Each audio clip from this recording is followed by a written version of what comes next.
सभी को स्क्रीन दिख रही है, स्लाइड दिख रही है? हेलो, सभी को स्लाइड दिख रही है class? No sir, no sir. नहीं दिख रही है?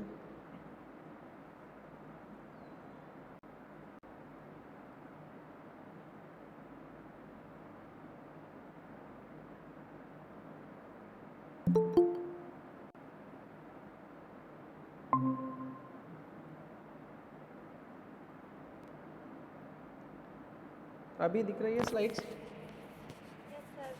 ठीक। सो प्रीवियस क्लास में ना हम मार्केटिंग के बारे में पढ़ रहे थे, ठीक है?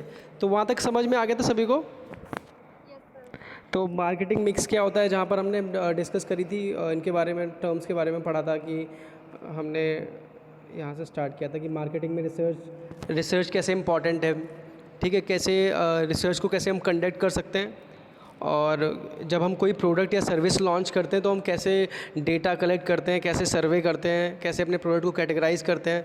तो वो पूरा प्रोसेस के बारे में पढ़ा था, जिसमें हमने 4 चीज़ें इंपॉर्टेंट थी उनको पढ़ा था कि जब भी कि हम 4 पीज़ की बात करेंगे, जो डिफरेंट हमारे 4 इंपॉर्टेंट पीज़ आएंगे, तो उसमें प्रोडक्ट, प्राइस, प्रमोशन और प्लेस, ठीक है? उनके बारे में डिस्कशन करा था। तो इनके बारे में ऑलरेडी हमने डिस्कस कर लिया था, प्रोडक्ट क्या होता है, प्राइस क्या होता है, प्रमोशन, इन सब चीज़ों के बारे में डिस्कस कर लिया था।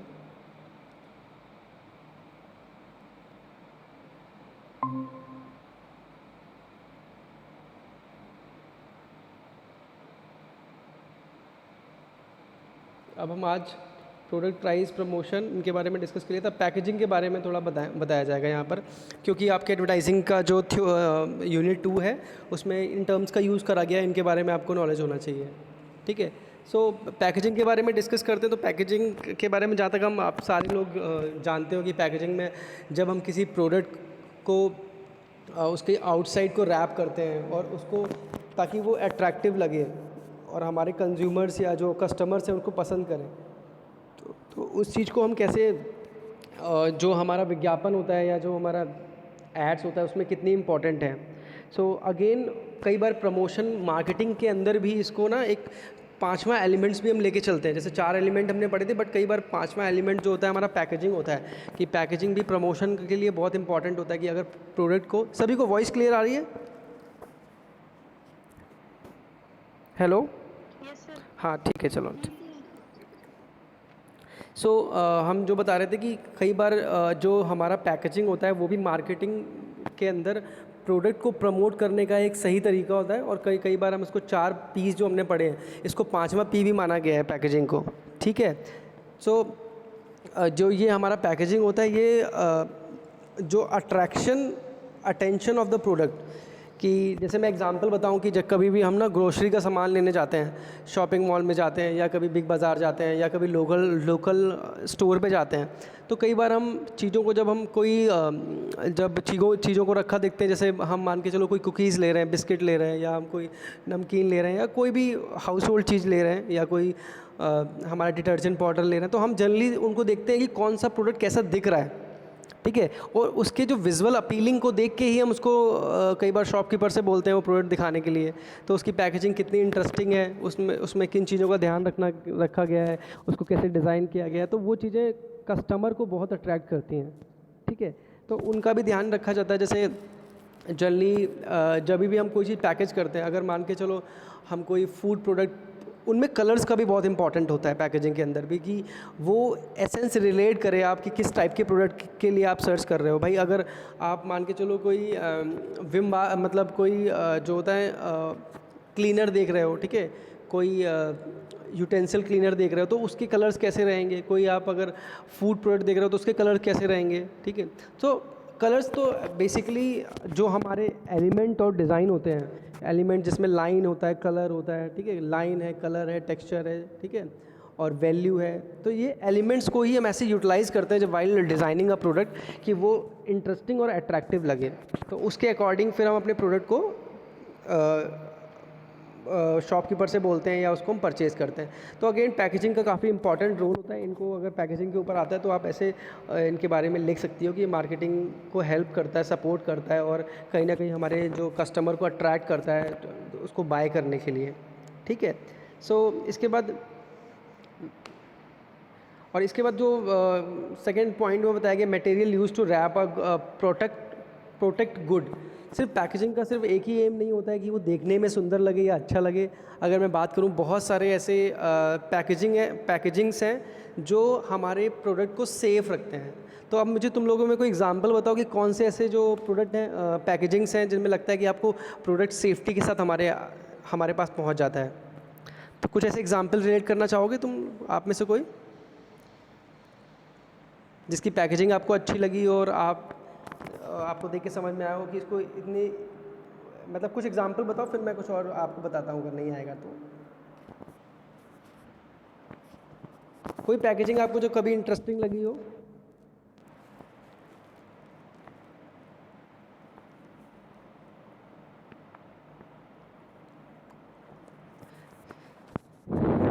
आशुतोष,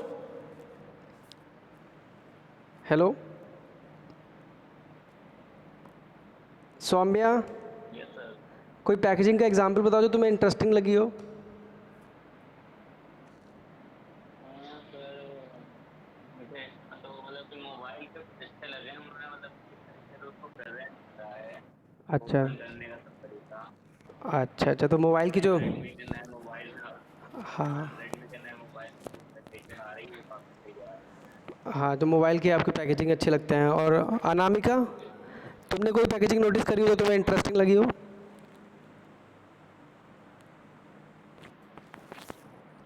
तो बहुत सारी है। हाँ, तो तुमको जो अच्छी लगी हो वो बताओ ना, है तो बहुत सारी, हर प्रोडक्ट ही पैक होके आता है। चलो को, हाँ किट वगैरह आती है अच्छा अच्छा, उनकी पैकेजिंग तो इंटरेस्टिंग लगती है देखने में। अच्छा ठीक ठीक है, चलो थैंक यू, ठीक है। तो पैकेजिंग की जहाँ तक हमने बात करी, तो जैसे पता चला कि आशुतोष ने बताया कि हम कोई जब मोबाइल फ़ोन को पैक हुआ देखते हैं तो हमें वो चीज़ इंटरेस्टिंग लगती है, या जो नए नए आजकल ब्रांड्स आ रहे हैं वो कैसे पैक करके अपने आप को बेच रहे हैं, कैसे वो स्लॉट बना रहे हैं। मतलब एक है तो वो कार्डबोर्ड से ही सारी चीज़ें क्रिएट कर रहे हैं, बट कहाँ पे वो हैंड फ्री रख रहे हैं, कहाँ पे वो फ़ोन को रख रहे हैं, किस चीज़ों को कहाँ पर वो अरेंज कर रहे हैं। सो पैकेजिंग जो है हमारे प्रोडक्ट की क्लास को, उसके जो वैल्यू को, उसके ब्रांड को इन्हेंस करता है। जितना महंगा प्रोडक्ट आप खरीदोगे उतनी अच्छी पैकेजिंग उसकी होगी, ठीक है। तो कहने का मतलब है वो उसको एक्सक्लूसिव करता है, ठीक है। तो जैसे मैं एग्जांपल बताऊँ तो बहुत सारे एग्जांपल हैं आ सकते हैं। जैसे मेडिसिन बहुत बड़ा एग्जांपल है। आप देखो दवाइयाँ हमारी पैक होके आती हैं, इंजेक्शन हमारे पैक होके आते हैं, उनको किसी तरह कितने सेफ्टी से वो लोग पैक करते हैं, ठीक है। और जैसे आ रहा डिओड्रेंट ले सकते हो। डिओड्रेंट क्या होता है, एक ना फ्रेगनेंस होता है, उसको देखो वो लोग कैसे बॉटल्स के अंदर, स्टील बॉटल्स के अंदर या टेट्रा पैक के अंदर पैक करते हैं, जूसेस को पैक करते हैं, ठीक है। मेडिसिन बताया मैंने, उनकी पैकेजिंग देख सकते हो। और फूड प्रोडक्ट, और आजकल तो तुम देखो ना रेडी टू ईट करके प्रोडक्ट आते हैं बहुत सारे, जिनको आजकल मतलब टमाटो प्यूरी से लेके केचप से लेके सब कुछ पैकेजिंग के तो अंदर ही है, ठीक है।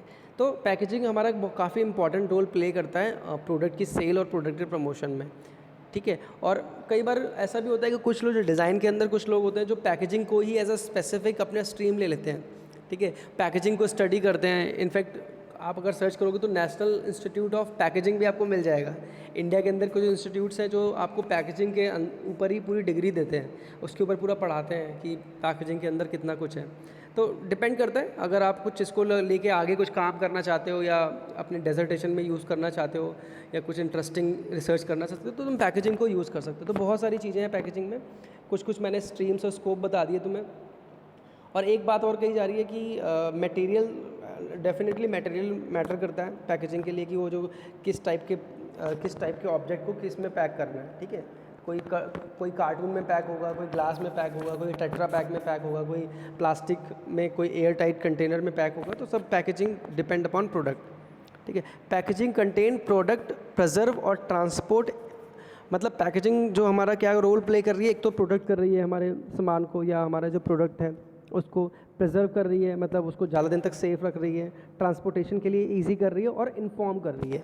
इन्फॉर्म कहने का मतलब पैकेजिंग के ऊपर आप देखोगे ना गाइडलाइंस होती हैं कि इसके अंदर कितने न्यूट्रिशन है, ये किस चीज़ से रिलेटेड है, इसको कैसे रखना है, कितने दिन तक इसकी एक्सपायरी डेट है। तो सारी इंपॉर्टेंट इन्फॉर्मेशन आपकी पैकेजिंग के ऊपर डाली जाती हैं। तो ये कुछ इंपॉर्टेंट फैक्टर्स हैं जो पैकेजिंग को इंटरेस्टिंग बनाते हैं, ठीक है।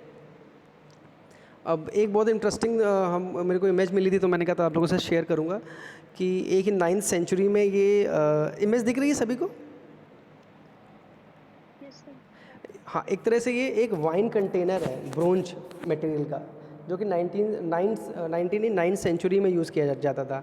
तो ये मुझे बड़ा इंटरेस्टिंग लगा था देख के कि मैंने कहा तो आप लोगों से शेयर करूँगा कि एक कंटेनर बनाया है जिसके अंदर वाइन को स्टोर करते हैं। ठीक है, तो कहने का मतलब पुराने एंशियंट टाइम से हम स्टोरिंग के लिए काफ़ी चीज़ों को यूज़ करते हैं, किस चीज़ को कहाँ स्टोर करना है। ठीक है, जैसे हमारा जो इंडस वैली सिविलाइजेशन में आपने पढ़ा होगा, जो इंडस सिविलाइजेशन में हम जनरली क्या करते थे, हम मिट्टी की चीज़ें यूज़ करते थे, मिट्टी के बर्तन यूज़ करते थे, पॉटरी यूज़ करते थे। ठीक है, बड़े बड़े वेसल्स यूज़ करते थे जिनके अंदर हम अनाज को स्टोर करते थे। तो वो कहीं ना कहीं हमारे लिए हाइजीनिक भी रहती थी, और वहीं से हमने स्टोरिंग, तो जैसे जैसे ह्यूमन का डेवलपमेंट हुआ, हमने स्टोरिंग के ऊपर हमेशा कुछ ना कुछ इनोवेट करने की कोशिश करी है, कुछ ना कुछ उसमें नया कुछ ऐड करने की कोशिश की। इस टाइम तो पैकेजिंग का बहुत बुरा हाल है, क्योंकि generally we are in a plastic age. Generally हम क्या कर रहे हैं कि हम प्लास्टिक को ही ज़्यादा महत्व दे रहे हैं ड्यू टू उसका जो प्राइस कम होने के चक्कर में। ठीक है, ज़्यादा बेनिफिट लेने के चक्कर में और प्राइस कम होने, जिससे ज़्यादा बहुत ज़्यादा हमें जो है हेल्थ हमारे जो डिज़ास्टर हो रहा है आज हमारे साथ, plastic is also one of the biggest reason for it. Plastic use के, क्योंकि बस प्लास्टिक जो होता है हमारा कार्बन कंपाउंड से मिलके बनता है, तो उसके अंदर कार्बन कंपाउंड्स होते हैं और वो हमारी हेल्थ के लिए बहुत ही ज़्यादा हानिकारक होता है। क्योंकि एक बार में तो समझ में नहीं आता, बट जैसे जैसे हम ज़्यादा प्लास्टिक को यूज़ करते हैं, मतलब अपनी सराउंडिंग्स में, या जो हम सब्जियां लाते हैं वो भी प्लास्टिक में लाते हैं, पानी भी हम प्लास्टिक बॉटल पीते हैं, हम कैसे अवॉइड करें, चारों तरफ से हम प्लास्टिक से घिरे हुए हैं। तो it is a major reason of creating diseases. ठीक है, वो क्योंकि वो जल्दी डिकम्पोज नहीं होती। जब वो नेचर डिकम्पोज नहीं कर सकता है, तो हमारी body is also a part of a nature, तो वो डिकम्पोज नहीं कर पाती। इस चक्कर में हमें बहुत सारे जो हेल्थ इश्यूज़ भी आते रहते हैं, तो ये मेजर कॉज होता है। तो अभी इस टाइम पे तो उतना कई जो एजेंसीज़ हैं वो पैकेजिंग को लेके लोगों को एजुकेट करती हैं कि हमें जो फूड मटेरियल है किस में पैक करना चाहिए, किस में नहीं। तो ये एक अलग बहुत बड़ा सेक्टर है जो इस पे हम काम कर सकते हैं या उसको स्टडी कर सकते हैं। तो इस टाइप का कुछ एक एंशिएंट एग्जांपल मैंने दिखाया कि इस टाइप की जो ब्रोंज के आपके बनते थे कंटेनर, जिनके अंदर वाइन को स्टोर किया जाता था।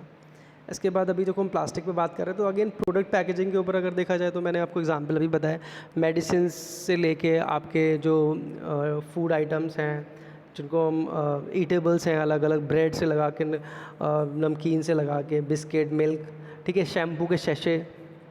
आजकल कोई भी ऐसी चीज़ नहीं है जो हमको शैशे फॉर्म में या पैकेजिंग फॉर्म में ना मिले। तो उसके कुछ बेनिफिट्स भी हैं, उसके कुछ नेगेटिव पॉइंट्स भी हैं। तो उन चीज़ों को आपको ध्यान रखना है कि जब भी आप प्रोडक्ट कोई बनाओगे तो उसकी पैकेजिंग कैसे होगी, ये हमेशा एक इंटरेस्टिंग पार्ट रहता है। ठीक है, और क्योंकि we are the student of design, हम इस डिज़ाइन से रिलेटेड हैं, तो उसको अट्रैक्टिव दिखाना भी हमारा काम है, साथ साथ हेल्थ को मेंटेन करना भी हमारा काम है कि वो किसी को ना नेचर को नुकसान करे, ना किसी ह्यूमन को नुकसान करे, ना वो किसी एनिमल को नुकसान करे। तो कैसे ऐसी इंटरेस्टिंग पैकेजिंग बनाई जाए। कायदा तो यही कहता है, अगर मेरा मतलब पॉइंट ऑफ व्यू रहता है कि मतलब अगर पैकेजिंग हम डिज़ाइन कर रहे हैं तो हम उसको ऐसा रखें जो ईज़िली डिकम्पोज हो जाए। डिकम्पोज मतलब जैसे पेपर को हम यूज़ कर सकते हैं, पेपर जल्दी डिकम्पोज हो जाता है, बट पेपर का क्या होता है कि उसका जो लाइफ ज़्यादा नहीं होता है, तो मॉइस्चर आने की वजह से कई बार हमारे जो फूड प्रोडक्ट्स हैं वो ख़राब हो जाते हैं। तो इसलिए हम टेट्रा पैक यूज़ करते हैं। तो डेफिनेटली ब्रांड्स को तो हर किसी को बेनिफिट चाहिए, तभी उन्होंने ये सब चीज़ें, तो वही चीज़ है कि इसमें तो डिबेट भी हो सकती है कि भाई बेनिफिट भी चेक करना है और कैसे उसको हमें बेचना भी है, उसको हमें प्रमोट भी करना है। तो पैकेजिंग हमेशा एक इंटरेस्टिंग रोल, एक बैकबोन की तरह काम करती है एक प्रोडक्ट के लिए। ठीक है, तो अब क्लियर हो गया सभी को पैकेजिंग के बारे में।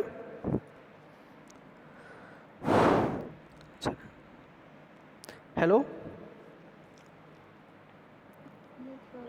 कोई डाउट तो नहीं किसी को, किसी पॉइंट पे अगर डाउट हो तो पूछ लेना, कोई चीज़ अगर समझ में ना आए। ठीक है, अब एडवर्टाइजिंग के अंदर एक हम टर्म यूज़ करते हैं, और साथ में आप अपने नोट्स लेते जाओ, बनाते जाओ, या कुछ लिखना है तो लिखते जाओ, और बाकी समझते जाओ जैसे भी है। आपको लगेगा कहीं किसी पॉइंट पर रुकना हो तो बता देना, मैं वहाँ पर रोक दूँगा स्लाइड को। ठीक है, सो अब एडवर्टाइजिंग के अंदर एक इंश्योरेंस करके वर्ड यूज़ करा जाता है। इस इंश्योरेंस को मतलब एक टर्म यूज़ किया जाता है, इट्स अ, अब मार्केटिंग के अंदर एक इंश्योरेंस वर्ड यूज़ किया जाता है। इसका मतलब जो होता है कि मतलब हम कहीं ना कहीं अपने जो प्रोडक्ट के थ्रू एक कस्टमर प्रोडक्ट के थ्रू जो कस्टमर का ट्रस्ट जीतने की कोशिश कर रहे हैं और उसको जो भी ऑफ़र्स हैं वो दिए जा रहे हैं, उनको बताया जा रहा है, तो कहीं ना कहीं उसका ट्रस्ट गेन करने के लिए हम इन टर्म्स को यूज़ करते हैं। तो मार्केटिंग के अंदर इन टर्म्स को यूज़ करा जाता है, तो जो जिससे कस्टमर जो है हमारा एक सिक्योर फील करे, ठीक है, सेफ फील करे, कॉन्फिडेंस फील करे, मतलब एंड ऑफ द डे वो ट्रस्ट करे हमारे ऊपर कि हम कैसे इंश्योर कर रहे हैं कि हमारा जो प्रोडक्ट सही है, ठीक है। सो अभी कुछ साल पहले एडवर्टाइजिंग में भी ऐसी लॉज बनी है कि जहाँ पर हम किसी कस्टमर को कि जो अपने विज्ञापन पे बता रहे हैं वो चीज़ें हमें उसे फुलफ़िल करनी पड़ेंगी, वो उसे देनी पड़ेंगी। अगर हम बोल रहे हैं कि किसी प्रोडक्ट के में आपको इतना ऑफ़र मिल रहा है या इसके साथ कोई प्रोडक्ट फ्री मिल रहा है या आपको इससे ये हेल्थ बेनिफिट होंगे, तो वो चीज़ हमें इंश्योर करनी पड़ेगी कि हम अपने प्रोडक्ट में दे पाएँ। अगर हम वो नहीं अगर फुलफ़िल कर पा रहे हैं तो कहीं ना कहीं जो कंज्यूमर है या जो कस्टमर है वो जाके इनफैक्ट कंप्लेन भी कर सकता है, और कंप्लेन में अगर हम झूठे पाए गए तो हमारे ब्रांड को नुकसान भी हो सकता है, ठीक है। तो इस टाइप सी चीज़ें हम कहीं ना कहीं एडवर्टाइजिंग में, ठीक है, प्रमोट तो करते हैं, बहुत बड़ी बड़ी बातें करते हैं, बट हमें अपनी जो बातों को फुलफ़िल भी करना है कि जिससे हमारा जो कस्टमर हम पे ट्रस्ट करे, ठीक है। तो इन टर्म्स को भी यूज़ किया जाता है हमारा जो प्रमोशन के लिए। और उसके बाद अगेन एक टर्म आता है हमारा ट्रांसपोर्टेशन। तो एडवर्टाइजिंग में ट्रांसपोर्टेशन की क्या इंपॉर्टेंस है? अगेन जो ट्रांसपोर्टेशन भी हमारा इम्पॉर्टेंट है because it involve the physical movement of goods from one place to another. Transportation में कहने का मतलब है कि हमारा जो प्रोडक्ट है, ठीक है, उसको मतलब ऐसा तो नहीं है कि हम मैन्युफैक्चरर हैं, ठीक है, हमने कोई चीज़ बना ली, मान के चलो कोई भी प्रोडक्ट हमने बना लिया, तो उसको हमें डिस्ट्रीब्यूट भी तो करना है, उसको हमें एक चैनल बनाना पड़ेगा जिसके थ्रू हम उसको डिस्ट्रीब्यूट करेंगे। भाई अब मेरा कस्टमर बैठा है यहाँ से, मैं बना रहा हूँ उत्तर प्रदेश के अंदर अपना प्रोडक्ट बना रहा हूँ, भाई मेरा कस्टमर बैठा है जाके औरंगाबाद में, तो औरंगाबाद के किसी गांव में बैठा है, ठीक है। तो डिस्ट्रीब्यूशन चैनल हमारा कैसा है, हमारा ट्रांसपोर्टेशन नेटवर्क कैसा है, जिससे हमारा प्रोडक्ट है ईज़िली जो कस्टमर एक्सेस कर सके या उसको उसके बेनिफिट ले सके। तो ये मार्केटिंग के अंदर ही एक फंक्शन आता है कि जिसमें हम ट्रांसपोर्टेशन की बात करते हैं कि अवेलेबिलिटी कैसे प्रोडक्ट की मिल पाए, ठीक है। अगर हमने टीवी पे कोई ऐड देखा जो कह रहा है कि भाई हम हेयर फॉल को रोक देंगे, ठीक है, या हेयर फॉल को रोकते हैं, बट वो कस्टमर को कैसे मिलेगा? क्या वो ऑनलाइन मिलेगा, क्या वो ऑफलाइन मिलेगा, क्या कोई डिलीवरी बॉय उसको देने आएगा? तो कैसे उसका ट्रांसपोर्टेशन किया जाएगा? This is again a very important part की वो प्रोडक्ट की जो बनाने के बाद ट्रांसपोर्टेशन भी एक इंपॉर्टेंट रोल प्ले करता है। या मैंने इसमें एक बड़ी अच्छी इमेज यूज़ करी है, अगर तुम देखोगे जो अगर स्क्रीन पे दिख रही है कि एक प्रोडक्ट को एक आने वाली टेक्नोलॉजी में भी ऐसे कई एड्स में देखा जाता है कि आने वाले टाइम में जैसे हम फ्लाइंग कैमरेज जो देखते हैं ना, क्या ड्रोन बोलते हैं उसको, हेलो, हाँ, तो आने वाले टाइम में, हाँ, क्योंकि आजकल फिजिकल तो सब कुछ एक तरह से बहुत कमी हो गया फिजिकल, मतलब लोगों से इंटरेक्ट करना और बात करना। तो आने वाले टाइम में अगर ऐसी जो डिजीज़ आती हैं, तो प्रॉब्लम्स आती हैं, तो हो सकता है मे बी कंपनीज ऐसी पॉलिसीज़ लाएँ कि अपने जो प्रोडक्ट को कैसे कस्टमर तक पहुँचा रही हैं। तो again it's a part of distribution कि वो कैसे डिस्ट्रीब्यूट कर रही हैं, कैसे वो नेटवर्क बना रही हैं। हाँ, तो वही पूरा पैराग्राफ में यही बताया गया, it's a marketing, it's usually product mainly consumer product widely spread in geographical divide. Geographical area मतलब अलग अलग रीजन, जैसे मैंने तुम्हें एक एग्जांपल बताया कि हम प्रोडक्ट तो उत्तर प्रदेश में बना रहे हैं, बट महाराष्ट्र का कोई कस्टमर्स को यूज़ करना चाहेगा तो कैसे उसको जल्दी से जल्दी उसके पास हम पहुँचाएँ। तो कैसा हमारा जो ट्रांसपोर्टेशन चैनल है वो ऑनलाइन भी हो सकता है, ऑफलाइन भी हो सकता है, डिपेंड अपॉन द प्रोडक्ट कि कैसा हमारा प्रोडक्ट है, ठीक है। तो ये क्लियर हो गया पॉइंट ट्रांसपोर्टेशन। सभी को क्लियर हो गया ट्रांसपोर्टेशन? जी सर। हाँ, चलो ठीक है। उसके बाद एक टर्म यूज़ करा जा रहा है डायरेक्ट मार्केटिंग। ये सारा यूनिट 2 के अंदर जो तुम्हारे टर्म्स दिए गए अलग अलग, उन्हीं के बारे में एक्सप्लेन कर रहा हूँ, ताकि अगर कोई शॉर्ट नोट पे आ जाता है कि आपको ट्रांसपोर्टेशन के बारे में लिखना है, ठीक है, या आपको 4 Ps के बारे में लिखना है, डिजिटल मार्केटिंग के बारे में लिखना है, या मार्केटिंग के बारे में लिखना है, तो कैसे उन चीज़ों को समझ के अपने कुछ एग्जाम्पल के साथ रिलेट कर सकते हो शॉर्ट नोट्स के अंदर, ठीक है। अब एक टर्म हमारा यूज़ करा जा रहा है, इसको हम बोलते हैं डायरेक्ट मार्केटिंग, ठीक है। अब डायरेक्ट मार्केटिंग में बताया जा रहा है is a form of communication and offer where organization communicate direct to the customer, supply a method of direct response, it is called known as direct marketing response। बहुत प्यार से समझाया है। कोई बताना चाहेगा डायरेक्ट मार्केटिंग के बारे में? कोई आप में से कोई? संदीप? संदीप, तुम्हारी आवाज़ सुने हुए ज़माना हो गया, ज़रा रिस्पॉन्स कर दिया करो। मैं बुलाता रहता हूँ, पिछली क्लास में भी बुला रहा था।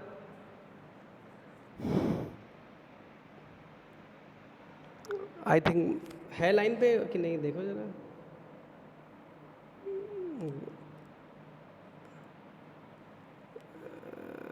संदीप पटेल हैं तो आई थिंक कुछ उनकी तरफ नेटवर्क प्रॉब्लम आ रही होगी। चलो हम वापस से चलते हैं अपने। सो डायरेक्ट मार्केटिंग में जो हम बता रहे हैं कि जब हम कस्टमर से डायरेक्ट कांटेक्ट करते हैं, ठीक है, जब कस्टमर से डायरेक्ट बीच में कोई भी सेकंड, जिसको डायरेक्ट सेलिंग भी बोलते हैं। डायरेक्ट सेलिंग का मतलब आजकल आपने देखा होगा कई तरह के इस तरह के बिजनेसेस आए हैं मार्केट के अंदर, जो जहाँ पर जैसे डायरेक्ट सेलिंग बहुत ही एक वास्ट टॉपिक है, ठीक है, जहाँ पर क्या करते हैं, जैसे मान के चलो मैं किसी कंपनी का कोई प्रोडक्ट यूज़ करता हूँ, मतलब डायरेक्ट सेलिंग में मतलब कोई कंपनी का प्रोडक्ट यूज़ करता हूँ और मैं बहुत हैप्पी हूँ या मैं बहुत फुलफिल हूँ उससे, तो मैं क्या करूँगा, किसी नेक्स्ट बंदे को बोल दूँगा कि ये प्रोडक्ट यूज़ करो, इसके बहुत बेनिफिट है, ठीक है, मतलब माउथ टू माउथ मार्केटिंग हो रही है और उसको डायरेक्टली कंपनी से एसोसिएट करा दिया। तो कंपनी का जो भी मैन्युफैक्चरिंग होगी उस वहाँ से वो डायरेक्ट वेबसाइट के थ्रू या जो भी किसी डीलर के थ्रू मतलब प्रोडक्ट को डायरेक्टली एंजॉय कर पाएगा। उसको कहीं जाने की ज़रूरत नहीं कि वो पहले वो प्रोडक्ट बनेगा, वो होलसेलर के पास जाएगा, होलसेलर से लोकल दुकानदार के पास जाएगा, फिर हम वहाँ से परचेज़ करके लाएंगे। नहीं, डायरेक्ट सेलिंग में क्या होगा, हम कंपनी से डायरेक्ट टाई अप कर लेते हैं, ठीक है, कि हम कंपनी से डायरेक्ट प्रोडक्ट खरीद रहे हैं, ठीक। तो वहाँ पर क्या हो रहा है कि कोई भी बीच का कोई बंदा नहीं इन्वॉल्व हो रहा है, तो उससे हमें क्या डायरेक्ट रिस्पॉन्स मिल रहा है, तो प्रोडक्ट हमें चीप पड़ रहा है, हमें उसमें बहुत ज़्यादा पैसे पे नहीं करना पड़ रहा है और हम डायरेक्ट कंपनी से एसोसिएट होकर प्रोडक्ट खरीद सकते हैं, ठीक है। तो यहाँ पर ये डायरेक्ट मार्केटिंग का ही काम होता है, जहाँ पर माउथ टू माउथ मार्केटिंग की जाती है, ठीक है, लोगों को अपने प्रोडक्ट के बारे में कंपनी डायरेक्ट बताती है और उसके डायरेक्ट वो बेनिफिट उठा पाता है, ठीक है। इतना क्लियर हो गया डायरेक्ट मार्केटिंग? एग्जांपल दे सकते हैं? डायरेक्ट मार्केटिंग में तुम्हारा एग्जांपल जैसे डायरेक्ट मार्केटिंग के लिए अगर मैं एग्जांपल बताऊँ, बहुत सारे ऐसे ब्रांड्स हैं जैसे डायरेक्ट सेलिंग करते हैं, जैसे एमवे का नाम सुना है तुमने? हाँ नहीं सर। हाँ, तो ऐसे कुछ ब्रांड्स हैं जो क्या करते हैं, जैसे मान के चलो, जैसे बाकी जैसे हम जॉनसन की बात करें या हम डाबर की बात करें, ये पूरा एक नेटवर्क में काम करते हैं कि इनका पहले मैन्युफैक्चरर होगा प्रोडक्ट, इसके बाद ये जाएगा मतलब होलसेलर के पास, फिर डिस्ट्रीब्यूटर के पास, फिर वो लोकल शॉप के पास आएगा या तो शॉपिंग मॉल में, फिर हम जाके वहाँ से खरीदेंगे। बस कुछ कुछ ऐसे ब्रांड है जैसे जो मुझे याद आ रहा है जो डायरेक्ट सेलिंग पे काम करते हैं, जिनमें क्या होता है कि आप अपने लॉगिन क्रिएट कर दो या आप उनके साथ डायरेक्ट एसोसिएट हो जाते हो और वो जो बेनिफिट उनका नेटवर्क चैनल में जाता है। जैसे हम लोग कह सकते हैं, हाँ, जैसे भाव अभी चल रहा है, मामा अर्थ की डायरेक्ट बात कर रहे हैं अपने कस्टमर से। डायरेक्ट बात कर रहे हैं, हाँ, क्योंकि अब मामा अर्थ और वाओ को मैंने उतना एक्सप्लोर नहीं करा तो मुझे आइडिया नहीं है। अगर आपने करा हो तो आपको कुछ आइडिया ही, डायरेक्ट प्रोडक्ट सेल करते हैं कंपनी से। नहीं देखिए, जैसे और सब होते हैं, कोई प्रोडक्ट बना फिर वो शॉप पे आ रहा है, इसको हम लोग ऑनलाइन उनकी डायरेक्ट वेबसाइट से कर सकते हैं जाके डायरेक्ट। हाँ, तो डेफिनेटली कि उन्होंने वेबसाइट बना दी, उन्होंने पूरा स्टॉक लगा दिया, हमने डायरेक्ट उनकी वेबसाइट से परचेज़ किया, हमें मैक्सिमम ऑफर मिल गया। तो एक तरह से मतलब प्रोडक्ट को मतलब जिसमें बीच में कोई बंदा इन्वॉल्व नहीं है, तो डायरेक्ट सेलिंग में यही होता है। तो वहाँ पर कंज्यूमर का फ़ायदा भी होता है और कंज्यूमर का फ़ायदा भी होता है, कंपनी का फ़ायदा ये होता है कि उसके बहुत ज़्यादा सेल होती है और कंज्यूमर क्या होता है कि कम पैसे में वो डायरेक्ट उसको अवेलेबल हो जाता है कंपनी से प्रोडक्ट अच्छे प्राइस पे। ठीक है, क्लियर हो गया? हाँ, ठीक है। इसके बाद एक टर्म हमारा आता है कंज्यूमर। हाँ, ये जो डोमिनोज वगैरह होते हैं या तो क्या ये भी डायरेक्ट मार्केटिंग में आएंगे? किस में? जो पिज्जा हट और डोमिनोज वगैरह हैं, ये भी इसी में आएंगे डायरेक्ट, क्योंकि ये भी तो डायरेक्ट प्रोडक्ट दे रहे हैं। पिज़्ज़ा हट और ये तुम्हारे एक तरह से आएंगे तुम्हारा, ये एक तरह से इनकी चेन होती है। अब इसको डायरेक्ट में लेंगे कि मतलब चेन होती है, जैसे पिज़्ज़ा हट, जैसे तुमने बताया, अच्छा क्वेश्चन पूछा तुमने कि जैसे पिज़्ज़ा हट के मतलब उनका कोई मेन ऑफिस नहीं है, इनके इसको हम बोलते हैं रुको, इसका एक टर्म होता है फ्रेंचाइजी, फ्रेंचाइजी बोलते हैं, ठीक है।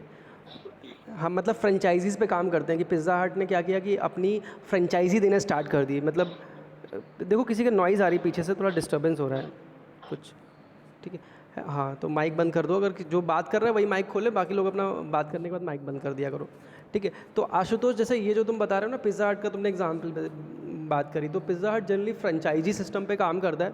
फ्रेंचाइजी कहने का मतलब है कि जैसे आप मतलब कल को तुम चाहो तो तुम भी पिज़्ज़ा हट के मतलब ओनरशिप ले सकते हो, या मैं भी ले सकता हूँ। मुझे क्या होगा कि उनके ब्रांड नेम का पैसा पे करना पड़ेगा, उनका एक शेयर पे करना पड़ेगा कंपनी को। उसके बाद वो तो ये डायरेक्ट मार्केटिंग में नहीं आएगी, क्योंकि शेयरिंग टाइप का बिज़नेस हो गया ये। क्योंकि प्रोडक्ट तो ये हमें डायरेक्ट दे रहे हैं, बट इनका बिज़नेस स्ट्रेटेजी अलग है। इनका बिज़नेस स्ट्रेटेजी फ्रेंचाइजी पे काम करता है। समझ में आ गया फ्रेंचाइजी क्या मतलब मेरा कहने का? हाँ, तो फ्रेंचाइजी मतलब जैसे कल को आपने कोई ब्रांड खोला, कि आपने कोई ब्रांड बनाया, उसके बाद आप चाह रहे हो कि ब्रांड को हम पूरे इंडिया के अंदर डिस्ट्रीब्यूट करें, तो आप क्या करोगे, अलग अलग मेट्रो सिटीज़ के अंदर ऐसे कुछ अपना एक नेटवर्क बनाओगे, जिसमें लोगों को अप्रोच करोगे और बोलोगे कि भाई मेरा ये ब्रांड है किसी भी चीज़ का।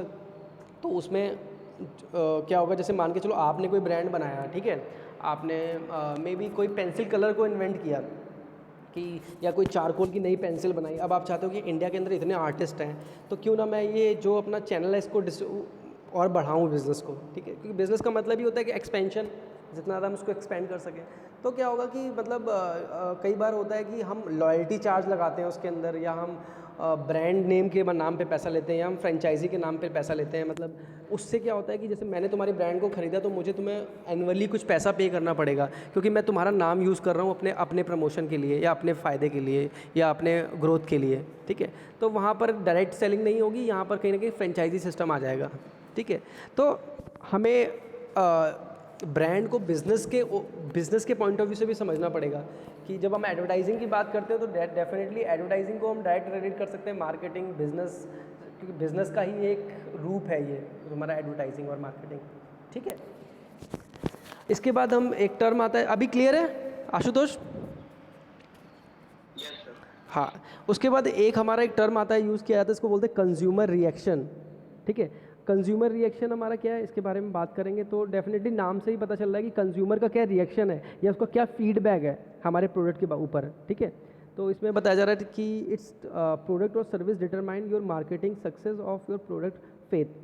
कि प्रोडक्ट रिएक्शन मतलब हो गया कि भाई हमने बोल दिया कि हाँ भाई, हम अपने जब हम किसी चीज़ को बेचते हैं तो हम अपने बड़ी बड़ी बातें कर देते हैं, ठीक है। जैसे सबसे बड़ा एग्जांपल ले, इंश्योरेंस कंपनी, ठीक है। आप किसी इंश्योरेंस कंपनी मतलब कभी गाड़ी का इंश्योरेंस कराया, या आपने लाइफ इंश्योरेंस कराया, या हेल्थ इंश्योरेंस कराया, तो क्या होगा कि जब कंपनी आपको इंश्योरेंस बेच रही, तब तो आप बड़ी बड़ी बातें कर रही है कि हम 90% आपको ये दे देंगे, आपको इसमें डिबेट मिल जाएगा, आपको हेल्थ इंश्योरेंस बनेगा। या हमने कभी भी आपने शायद कोई इंश्योरेंस लिया हो तो आपको आइडिया होगा, ठीक है, कि हमसे बड़े बड़े वादे किए जाते हैं, बट हम कभी क्लेम करते हैं। अगर क्लेम में हम जैसे मान के चलो आपने 2 व्हीलर का इंश्योरेंस कराया, और 2 व्हीलर का इंश्योरेंस कराया, तो उनकी गाइडलाइंस होती हैं प्रॉपर, कि आपकी खुदा ना खास्ता ऐसा हुआ कि आपकी गाड़ी आपकी कहीं पे मतलब एक्सीडेंट कर गई, उसके बाद आप क्लेम लेने जाते हो, तो क्लेम लेते समय आपको कई बार बहुत सारी परेशानियों का सामना करना पड़ता है, क्योंकि जो पॉलिसीज़ होती हैं, जब हम मतलब जब हम कोई चीज़ खरीदते हैं तब हम ध्यान नहीं देते हैं, जब उस चीज़ का डैमेज हो जाता है तो बहुत ज़्यादा प्रॉब्लम होती है। और मैंने प्रैक्टिकली ये चीज़ें बहुत झेली हैं, तो मैं बता सकता हूँ मुझे कुछ प्रोडक्ट ऐसे हैं जो बहुत एक्सपेंसिव प्रोडक्ट खरीदे हैं, और उसके बाद उनकी जो टर्म्स एंड कंडीशन को नहीं समझा, उसके बाद बहुत बड़े बड़े लॉसेस हमें झेलने पड़े, ठीक है। तो कंज्यूमर रिएक्शन का मतलब यही हो गया कि उससे कंज्यूमर कई बार हमारा फेथ खो देता है, ठीक है। सिंपल सी बात अगर ले लें, डेली लाइफ में हम कोई मोबाइल फ़ोन यूज़ करते हैं, या लैपटॉप यूज़ करते हैं, या कोई भी स्मार्ट वॉच यूज़ करते हैं, जब हमने उसको ख़रीदी और मे बी काफ़ी कॉस्टली ख़रीदी, और हमने उसकी जो पॉलिसीज़ को नहीं समझा, और किसी तरह से वो डैमेज हो गई, और हम उसको जब उसकी रिपेयरिंग के लिए गए, तो हमें कई बार इश्यूज़ आते हैं। ऐसा कोई केस हुआ है किसी के साथ?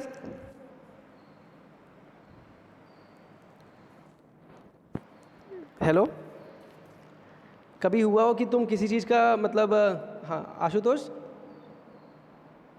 अभी तो नहीं सो ना ही हो तो अच्छा है। तो कभी भी कुछ एक्सपेंसिव चीज़ खरीदो या इसकी वारंटी, तो हमेशा वारंटी कार्ड को ध्यान से पढ़ो कि इसके अंदर क्या क्या पॉलिसीज़ आती हैं।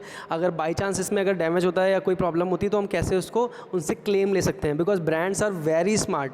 ठीक है, देते समय वो कुछ आपको कुछ प्रॉमिस करेंगे, बट आप जब उनसे रिफ़ंड कराने जाओगे या उस चीज़ को वापस क्लेम करोगे तो आपको भी नॉलेजेबल होना चाहिए, वरना they will never give your money back.